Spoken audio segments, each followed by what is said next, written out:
Dear students, we have already seen that banks are mainly classified into two categories, commercial bank and central bank. So now let us discuss about meaning of commercial bank. According to the Banking Company Act 1949, commercial bank is one which transacts the business of banking. That means commercial bank is also a institution which does the business of banking, just like traders do trading, just like insurance companies provide services of insurance. Similarly, commercial banks are those which provide services of banking. Now, what are the services of banking? So these are same those services, that is accepting deposit from the people. It accepts our deposits for the purpose of lending or investment. And why does it accept those deposits? In order to lend them to needy persons or to invest the surplus amount after lending that is left out. Repayable on demand or otherwise, just like we have seen that when we are depositing our savings with the bank, so there is a condition that banks are going to return it back as and when we demand. And withdrawable by check, draft, pay order or otherwise. Now, how are we going to withdraw this money? How are we going to get back this money? So we can issue check, or we may get a draft or a pay order, or even this money can be withdrawn by the modern means like ATM card and so on.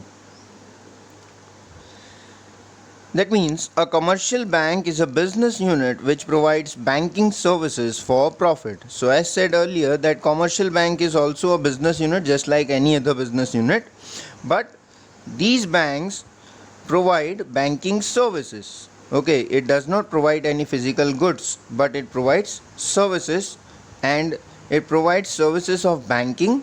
And because it is a business unit, therefore the main motive behind providing these services is to earn profit. The lending rate of interest is higher than the rate of interest which banks give on deposits, and the difference between the two is profit earning. That means, how does a bank earn profit? That has been explained over here. The lending rate, that means the rate at which the bank lends to the needy persons or to the person who has borrowed money. So the bank charges higher rate of interest on such lendings, and this is higher than the rate of interest which bank gives to us on our deposits. That means, say for example, if I am depositing any amount in my bank account, then the bank is going to give me an interest at the rate of around 3.25 to 3.5 percentage. But when I am going to bank in order to take a personal loan, the bank is going to charge interest at the rate of 12 to 14 percentage from me, and therefore this difference of interest is actually the earning, or this is only the profit for the bank. Next one, they say that banks undertake the activity of mobilizing people's money in order to make profit, and therefore they are commercial institutes. So we may say that because banks are earning profit, therefore they are commercial institute. Also, because banks undertake activity of mobilizing people's money. See, banks, what do? They circulate our money. They take it as deposit, in the form of deposit from us, and then they give it in the form of loan to other needy persons. Not only this, they even invest the surplus money, and therefore they earn interest or maybe profit on those lendings or on those investments. And therefore, because they are circulating money in order to make profit, and therefore we may say that these are actually commercial institutions. Now next one that comes, that is functions of commercial banks. Commercial banks perform several functions which are as under. First one is primary functions and second one that is secondary or maybe other functions. Now let us have a look at a few of primary functions of bank. First one that is accepting deposits. Now this is some of the function what we have already studied in the meaning of a bank. So very first and the most important function of a bank is to accept deposits. So here they say that a bank accepts money from those who save the money. Say for example, if I am having any savings with myself, so I am going to deposit those savings into my bank account, and bank accepts it in the form of deposits. Because we believe in bank, because we have trust or we have faith in bank, and therefore we deposit our money with the bank, therefore a bank has to act as a custodian of our funds.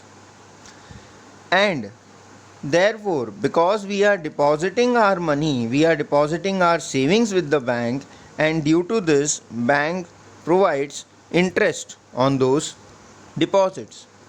Now, deposits are also mainly of three types. First one, that is a current account deposits. Now, that means a current account, and as we know that a current account is opened with a bank, and it could be opened by an individual in his own name or maybe in the name of his business unit or in the name of his firm. And this account is more liquid. Why? Because withdrawals can be made from this account any number of times during a day.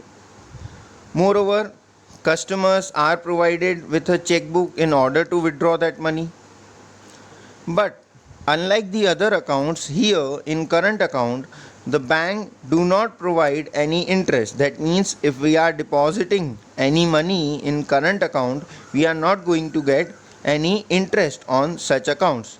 Rather, the bank may impose some kind of service charges on this kind of deposits or on this kind of accounts. However, we may also obtain an overdraft facility, that is OD facility, which is required for running our business or for any other business purpose as per the rules of bank. Next one, that is savings account. Now here under savings account, first one that is savings account itself, that is savings account deposits. So whenever we want to deposit any of our money for a short period of time, then we can deposit that money in our savings account, and on this deposits definitely the bank is going to pay interest to us. We can withdraw the money as per our requirement, and this money, as said earlier, can be required by means of using a check or maybe even a withdrawal slip. And nowadays, because of facility of debit card and ATM card, even this money can be withdrawn from our own account by using these facilities. Next one, that is recurring deposits. See, what do we mean by recurring? Recurring means which reoccurs. Okay, so these are those deposits which reoccur.